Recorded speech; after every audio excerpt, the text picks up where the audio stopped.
Bom dia, o meu nome é Juscelino da Silva Moreira, eu sou teólogo e pastor batista. O objetivo desse canal é falar a palavra reformada, sempre dando ênfase nos 5 pontos calvinistas. Eu gostaria de começar falando com vocês sobre Romanos capítulo 1. Obviamente vamos falar de uma forma sucinta, breve, do capítulo 1 de Romanos. O apóstolo Paulo, ele é o autor desta carta, e ele escreveu essa carta lá pelo ano 57, onde ele conclui seu tratado doutrinário aos romanos. Nessa ocasião, o apóstolo Paulo ele estava em Corinto, preparando-se para viajar, transportando dinheiro ofertado por algumas igrejas e vários cristãos aos irmãos empobrecidos e necessitados, membros da igreja em Jerusalém. O apóstolo Paulo ele não é o fundador dessa igreja de Romanos. Algumas igrejas foram fundadas pelos cristãos da dispersão. Dispersão esta é provocada por uma perseguição pelo próprio apóstolo Paulo, na época, Saulo de Tarso. Acontece que, para a gente entender melhor, antes de ascender ao céu, Jesus Cristo deixou uma ordem clara e objetiva para a igreja. Era ir e fazer discípulo em todas as nações. Ir, sair, pregar o evangelho, ensinar, batizar, fazer discípulos. No entanto, os apóstolos criaram o que eu chamo de uma comunidade alternativa lá em Jerusalém. Eles criaram uma comunidade com seu próprio governo dentro do Império Romano, onde eles dividiam seus bens, onde eles participavam das refeições juntos, e aquela comunidade alternativa tornou-se muito cômoda e ninguém queria sair de Jerusalém. Então Deus permite uma perseguição e eles dispersam pelas cidades, e aonde obviamente eles iam chegando e se instalando, alguns iam fundando e criando novas igrejas. E agora nós temos a igreja de Roma, e o apóstolo Paulo ele escreve esta carta para a igreja de Roma. Capítulo 1. Então, até o versículo 7, nós temos, segundo a Bíblia King James, a apresentação e saudação do apóstolo Paulo. Paulo, servo do Senhor Jesus Cristo, chamado para ser apóstolo, separado para o evangelho de Deus, o qual ele havia prometido anteriormente por meio dos seus profetas nas escrituras sagradas, acerca de seu filho, que humanamente nasceu da descendência de Davi, e com poder foi declarado filho de Deus, segundo o Espírito de santidade, pela ressurreição dentre os mortos, Jesus Cristo, nosso Senhor. Por intermédio dele e por causa do seu nome, recebemos graça e apostolado para chamar dentre todas as nações um povo para a obediência que deriva da fé. E vós, igualmente, estáis entre os chamados para pertencerdes a Jesus Cristo. A todos os que estáis em Roma, amados de Deus, convocados para serdes santos, graça e paz a vós, da parte de Deus, nosso Pai, e do Senhor Jesus Cristo. Então, na antiguidade, toda a carta grega seguia uma metodologia e padrão de construção. A primeira parte deveria identificar o remetente e sua saudação. Paulo se vale desta formalidade para apresentar-se de forma mais clara e ampla possível a uma comunidade de irmãos que ama. Porém, até aquele momento ainda não o havia conhecido pessoalmente, mas esperava fazê-lo em breve. Certo? Paulo, servo do Senhor Jesus Cristo, chamado para ser apóstolo, separado para o Evangelho de Deus. Então nós temos aqui a palavra servo, nós temos a palavra doulos na língua grega, que significa aquele servo que não tem direito nenhum, o escravo. Que é a mesma palavra que é usada em Filipenses capítulo 2, quando Cristo deixou a sua deidade e tomou a forma humana, tomou a forma de doulos.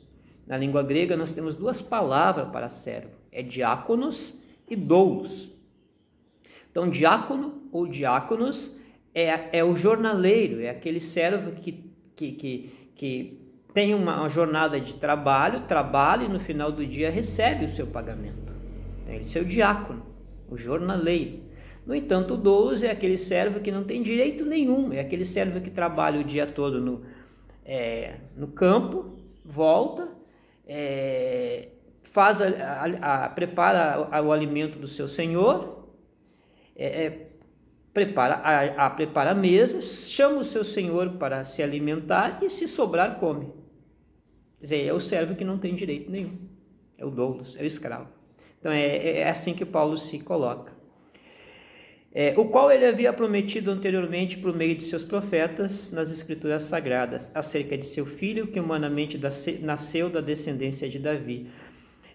Humanamente nascendo da descendência de Davi significa que tanto José quanto Maria pertenciam a uma tribo de Judá, do qual Davi também pertencia. E com poder foi declarado Filho de Deus, segundo o Espírito de Santidade, pela ressurreição dentre os mortos, Jesus Cristo nosso Senhor. Por intermédio dele e por causa do seu nome, recebemos graça e apostolado para chamar dentre todas as nações um povo para a obediência que deriva da fé. Um povo para a obediência que deriva da fé. Quando nós falamos em fé, nós entendemos que existe mais de um tipo de fé na Bíblia Sagrada. Na Bíblia Sagrada nós temos 3 tipos de fé conhecidos, que é a fé natural, a fé que salva, ou a salvífica, e o dom da fé. O dom da fé é para os salvos, e a fé natural não salva. Ok? Eu acredito que a fé natural ela é produzida pelo homem, é produto do homem. Mas a fé que salva não é produzida pelo homem, não é produto do homem. Então o homem que já nasce morto, segundo Efésios, em seus pecados e concupiscências, segundo Efésios capítulo 2, ele não tem condições de produzir esta fé que salva. Então, o homem não pode se salvar com uma fé produzida por ele. Então, a fé que salva, segundo Efésios capítulo 2, versículo 8, é um dom, é um presente de Deus para o ser humano. E não é para todos os seres humanos, é para aqueles para quem ele elegeu, para aqueles a quem ele escolheu, e isto antes da fundação do mundo. Fica bem claro em 2 Tessalonicenses capítulo 3, versículo 2, 2 Tessalonicenses capítulo 3, versículo 2, diz assim, a partir do versículo 1. Finalmente, irmãos, orai por nós, para que a palavra do Senhor se propague e seja glorificada, como também está acontecendo entre vós. E para que sejamos livres dos homens perversos e maus, porque a fé não é de todos. É interessante que Paulo está pedindo para a igreja de Tessalônica que eles orem por ele e pelos seus companheiros, para que eles possam pregar o evangelho livremente, porque a cidade de Tessalônica parece que tem homens maus e dissolutos. E ele diz assim, a cidade está repleta de homens maus e dissolutos. Então eu oro para que vocês, eu peço que vocês orem para que eu possa pregar livremente, porque eu sei que a fé não é de todas as pessoas. E a gente sabe que o Evangelho é poder de Deus para a salvação de todo aquele que crê. Mas todo aquele que crê, que recebe esta palavra de salvação, esta fé como presente de Deus. Aí, obviamente, ele é convencido pelo Espírito Santo e aceita Jesus Cristo como seu Senhor e Salvador. Isso também fica claro lá no versículo 6. E vós, igualmente, estáis entre os chamados para pertencerdes a Jesus Cristo. Então, ele não disse, ele disse, vocês pertencem aos chamados, aquelas pessoas que foram chamados para pertencerdes a Cristo. É a doutrina da eleição. Doutrina da eleição. Tá? A todos os que estáis em Roma, amados de Deus, convocados, observe a palavra convocados, para ser de santos, graça e paz a vós da parte de Deus, nosso Pai e do Senhor Jesus Cristo. Então nós temos aqui, até o versículo 7 de Romanos, claro para nós que a doutrina da eleição, e a eleição é incondicional, Deus chama aqueles que antes da fundação do mundo já havia decretado que chamaria. E aqueles a quem ele chama, ele coloca esta fé, ele dá de presente esta fé, tá? E aí a pessoa pode aceitar Jesus Cristo como Salvador e dizer, eu aceitei, eu criei em Jesus Cristo. Creu porque recebeu a fé para crer. A partir do versículo 8 a gente vê o desejo de Paulo ir para Roma. Em primeiro lugar, sou grato ao meu Deus mediante Jesus Cristo por todos vós, porquanto em todo o mundo é proclamada a fé que demonstrais. Deus, a quem sirvo de todo o coração, pregando o evangelho de seu Filho, é minha testemunha de como sempre me recordo de vós, em minhas orações, e rogo que agora, pela vontade de Deus, seja-me aberto o caminho para que, enfim, eu vos possa visitar. Então, Paulo está orando para poder ir visitar. Pois grande é o desejo do meu coração em ver-vos, para compartilhar convosco algum dom espiritual, a fim de que sejais fortalecidos. Algum dom espiritual. A gente vê hoje tantos movimentos evangélicos, tantas denominações evangélicas que estão fundamentadas em cima da carisma ou da charismata ou dos dons espirituais. Então são igrejas movidas pelos dons espirituais. Eu acredito que todo cristão salvo recebe um dom, que é o dom da salvação. Os demais dons espirituais se recebe ou não. Se recebe ou não. Existem dois grupos na teologia, os chamados cessacionistas e os chamados continuistas. Uns acreditam que os dons espirituais cessaram no nosso tempo, no tempo da graça. Outros acreditam que os dons espirituais continuam ainda valendo no nosso tempo. Eu particularmente acredito que alguns ainda valem, outros não. Exemplo, qual é o valor do dom da profecia nos nossos tempos? A Bíblia está fechada, a profecia está fechada. Essa aqui é a profecia escrita de Deus. Mas nos tempos do Antigo, do Novo Testamento, na formação da igreja, se falava em profecia. Bom, não tinha nada escrito ainda, então Deus usava os seus servos em profecia. Mas nós temos o cânon da Bíblia Sagrada fechado. Nós temos os 66 livros da Bíblia fechados. Não há mais necessidade de profecia. E qual é a necessidade do dom de línguas?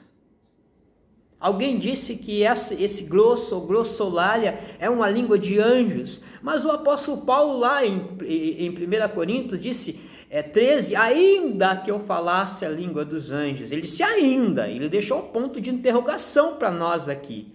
Até porque, se você analisar no Antigo Testamento e no Novo Testamento, quando houve manifestações angelicais, eles falavam a língua do povo. Eles não falavam a língua estranha, até porque se falassem, quem entenderia?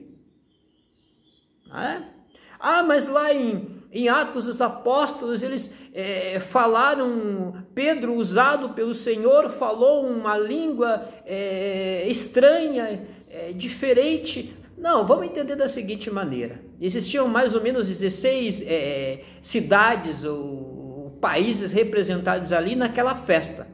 Tá? A festa tradicional dos judeus em Jerusalém. Então, até aqueles da dispersão vieram, estavam ali, não moravam mais em Jerusalém, mas no momento da festa estavam ali. Não é assim? Quando Pedro falou, usado pelo Espírito Santo, ele falou no aramaico, no hebraico antigo aramaico, e eles ouviram na sua própria língua. Até porque Pedro, como é que Pedro ia falar em 16 línguas ao mesmo tempo? Ele falou na língua dele, eles ouviram na língua deles. E assim foram tocados por Deus. Bom? Então, o dom de línguas. O dom de línguas, a Bíblia diz que edifica a pessoa que fala, tá? Edifica o grupo se houver intérprete. Então, eu particularmente não vejo nenhuma vantagem no dons de língua nos dias de hoje. Agora, eu acredito na soberania de Deus acima de tudo. Então Deus pode usar alguém para falar em línguas, Deus pode usar alguém para profetizar, é Deus que faz isso.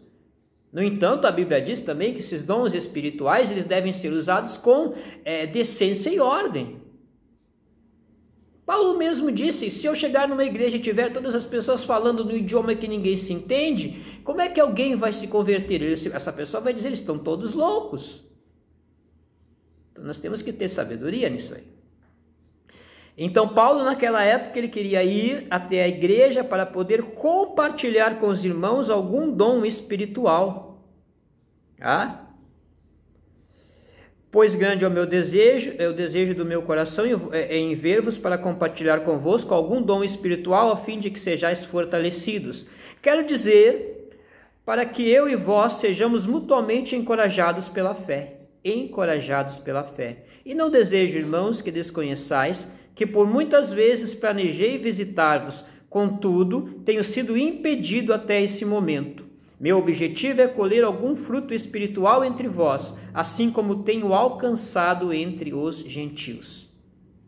Eu sou devedor tanto a gregos, quanto a bárbaros, tanto a sábios, quanto a ignorantes, de modo que, em tudo o que depender de mim, estou preparado para anunciar o evangelho também a vós que estáis em Roma. Então Paulo se achava um devedor, até porque ele mesmo disse em uma de suas cartas que ele era perseguidor da igreja cristã, ele não considerava apóstolo por ser perseguidor da igreja cristã.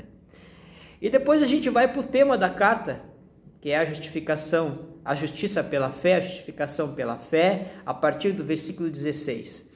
Porquanto não me envergonho do evangelho, porque é o poder de Deus para a salvação de todo aquele que nele crê. De todo aquele, observe, aquele que nele crê, aquela que nele crê, aquele outro que nele crê, aquela outra que nele crê, tá? Para a salvação de todo aquele que nele crê, primeiro do judeu, assim como do grego. Visto que a justiça de Deus se revela no evangelho, uma justiça que do princípio ao fim é pela fé, que Deus dá para aqueles que são seus. Interessante, né? Como está escrito, o justo que foi justificado, que foi regenerado por Deus, viverá pela fé. E isso tudo pela graça. Efésios capítulo 2, versículo 8. A ira de Deus contra os sem fé. A ira de Deus contra os sem fé. A partir do versículo 18. Portanto, a ira de Deus é revelada dos céus contra toda impiedade e injustiça dos homens que suprimem a verdade pela injustiça humana. Pois o que de Deus se pode conhecer é evidente entre eles, porque o próprio Deus lhes manifestou. Pois desde a criação do mundo, os atributos invisíveis de Deus, seu eterno poder e sua natureza divina têm sido observados claramente, podendo ser compreendidos por intermédio de tudo que foi criado. Então, tudo que a gente vê, toda essa natureza maravilhosa, todo esse sistema, ok? O cosmo, toda a criação divina, os mares, as criaturas fantásticas, a gente pode ver e pode compreender que tudo foi criado por um ser superior, de maneira que tais pessoas são indesculpáveis. Existe um ser superior, e isto Deus coloca dentro de cada ser humano. Ele deixa aquele espaço vazio, sabe, que somente pode ser preenchido por Ele. Então todo ser humano, toda a raça humana, todo homem, todo indivíduo vai buscar, mesmo que não tenha conhecimento de nada, adorar de uma forma ou outra um ser superior. Então alguns antigos no passado adoravam sol, adoravam lua, adoravam pedra, porque eles sentiam essa necessidade. O ser humano sente necessidade de adorar um ser superior. E tudo o que a gente observa, por tudo que foi criado, a gente observa que existe um ser superior. Então, são indesculpáveis essas pessoas, porquanto mesmo havendo conhecido a Deus, conhecendo a existência de Deus, não o glorificaram como Deus, nem lhe renderam graças. Ao contrário, seus pensamentos passaram a ser levianos, imprudentes, e o coração insensato deles se tornou em escuridão, se tornou em trevas. E, proclamando-se a si mesmos como sábios, perderam completamente o bom senso e trocaram a glória do Deus imortal por imagens confeccionadas conforme a semelhança do ser humano mortal, bem como de pássaros, quadrúpedes e répteis. Se a gente se olhar os imperadores romanos, se olhar a cultura greco-romana, ela era infestada de sensualismo, infestada de prostituição. Praticamente todos os imperadores romanos eram homossexuais. Então, aquele tempo era um tempo de tremenda de tremenda depravação moral das pessoas. Ok? E proclamando-se a si mesmos como sábios, perderam completamente o bom senso. Perderam o bom senso e trocaram a glória do Deus imortal por imagens confeccionadas conforme a semelhança do ser humano mortal, bem como de pássaros, quadrúpedes e répteis. Por esse motivo, Deus entregou tais pessoas à impureza sexual. Vocês observaram aí? Que o homem tornou-se louco, fazendo de uma árvore, como diz Jeremias, o camarada vai lá, corta uma árvore, uma parte do tronco ele usa para cozinhar um alimento, fazer uma alimentação, e a outra parte ele faz uma imagem e adora aquela imagem. Só tornou-se totalmente insensata, totalmente louca. E eles fizeram imagens de pássaros, de quadrúpedes, de répteis. Agora, o interessante dessas imagens, desses deuses aí, é que eles podem ser manipulados conforme aquela pessoa que o faz. É o tipo de Deus que não vai questionar, não vai criticar, não vai trazer observações contrárias ao modo de agir da pessoa. É um Deus que não vai fazer nada. Então é um Deus que eu posso manipular como eu bem quiser. Sendo assim, não terei peso na minha consciência se fizer uma coisa errada. Não é? Por esse motivo, Deus entregou tais pessoas à impureza sexual, segundo as vontades pecaminosas do seu coração, para a degradação de seus próprios corpos entre si. Então Deus os entregou por causa dessa veneração, dessa adoração de imagens, de ídolos, por causa da idolatria. Tá? Porquanto trocaram a verdade de Deus pela mentira e adoraram objetos e seres criados em lugar do Criador, que é bendito para sempre. Amém. Porquanto trocaram a verdade de Deus pela mentira. Tá? Pela mentira, e adoraram objetos e seres criados em lugar do Criador, que é bendito para sempre. Amém. E por esta razão, vejam bem, Deus os entregou a paixões vergonhosas. Paixões vergonhosas. Até suas mulheres trocaram suas relações sexuais naturais por outras contrárias à natureza. Até as suas mulheres. quando a gente olha para esse acesso às suas mulheres, a gente tem que levar em consideração a cultura daquela época, a cultura dos povos, principalmente entre os judeus, né? Da mulher sempre ficar, de certa forma, em segundo plano. Tá? Jesus Cristo, ele quebrou com isso. Mas antes de Jesus Cristo, até inclusive está escrito no Talmud judaico, um dos provérbios é o seguinte: graças a Deus que eu não nasci gentil, que eu não nasci cachorro e que eu não nasci mulher. Tamanho preconceito com o sexo feminino. Tamanho preconceito. Então ele usa esse termo, e por essa razão Deus entregou as paixões vergonhosas. Até as suas mulheres trocaram suas relações sexuais naturais por outras contrárias à natureza. De igual modo, os homens também abandonaram as relações sexuais naturais com suas mulheres e se inflamaram de desejo sensual uns pelos outros. Então nós estamos falando aqui de lesbianismo e homossexualismo. A Bíblia está se referindo a estas duas práticas, a prática sexual de uma mulher com outra mulher e a prática sexual de um homem com outro homem. É isso aí. E a gente tem hoje países que já liberaram essa prática assim de uma forma oficial, oficializando o relacionamento homossexual, permitindo casamentos homossexuais. Então mulheres casam com mulheres, homens casam com homens, como se fosse normal, como se fosse comum, destruindo assim o que nós conhecemos como família nuclear, aquela primeira família constituída por Deus lá no Éden. Uma mulher para um homem para uma mulher. E deixará o homem, seu pai e sua mãe, e unir-se-á a sua mulher, e serão os dois uma só carne. Interessante isso, não é?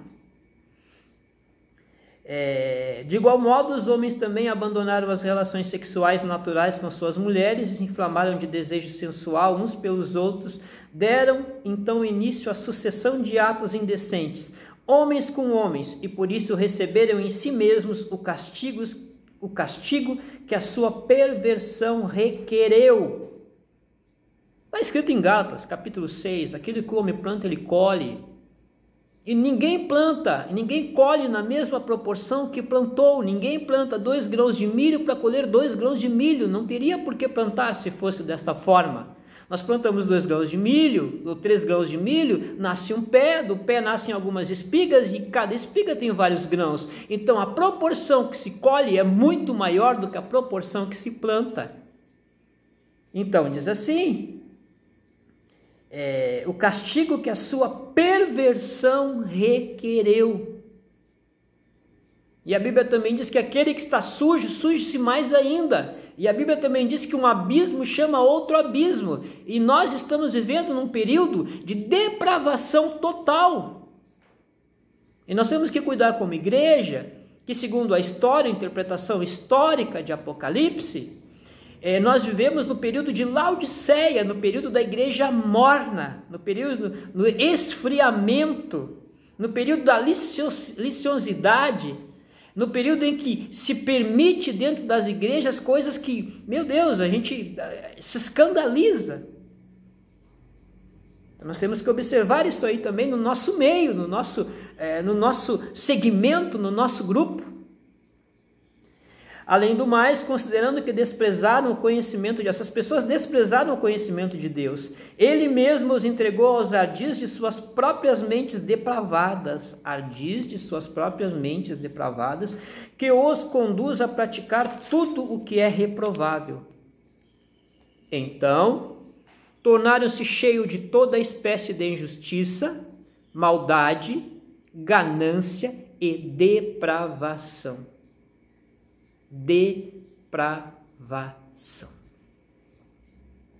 Agora ele fala o estado que essas pessoas estão.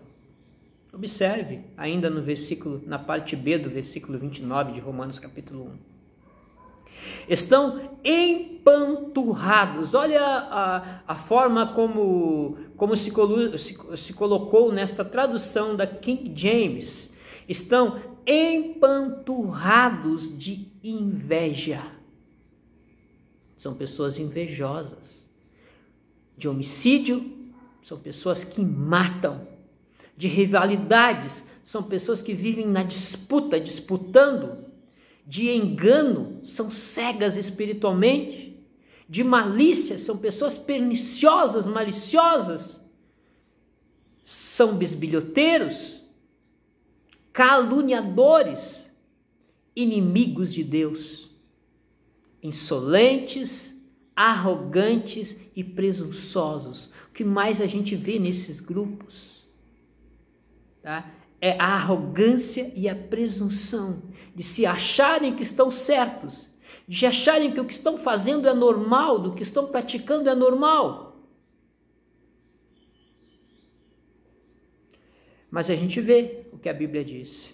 Vivem criando maneiras de praticar o mal. Desobedecem a seus pais, são insensatos, desleais, sem amor e respeito à família. Sem qualquer misericórdia para com o próximo. Sem qualquer misericórdia para com o próximo. A gente até vê hoje nos nossos tempos, acredito que diferente dos tempos de Paulo, principalmente esses grupos, eles mostram um certo carisma, mostram uma certa afetividade, mas lá dentro, na natureza corrompida por esse pecado, a gente vê pura maldade, ainda que as pessoas ignorantemente não saibam disso. Tá? E apesar de conhecerem a justa lei de Deus, que declara dignos de morte todas as pessoas que praticam tais atos, não somente os continuam fazendo, mas ainda aprovam e defendem aqueles que também assim procedem. Então, esse primeiro capítulo de Romanos, a gente pode observar algumas coisas. Em primeiro lugar, a gente enfatizou a eleição após a salvação paulina, né? Enfatizou a eleição através da fé dada por Deus para todos aqueles que Ele elegeu, para todos aqueles que Ele escolheu. Depois a gente falou, continuou falando de fé, do desejo do Paulo de conhecer a igreja de Roma. Depois falamos um pouco da ira de Deus contra aqueles que não têm fé, que não receberam essa fé. Falamos um pouco da depravação humana, da depravação total da raça humana, e falamos da ira de Deus sobre essa depravação total. Essa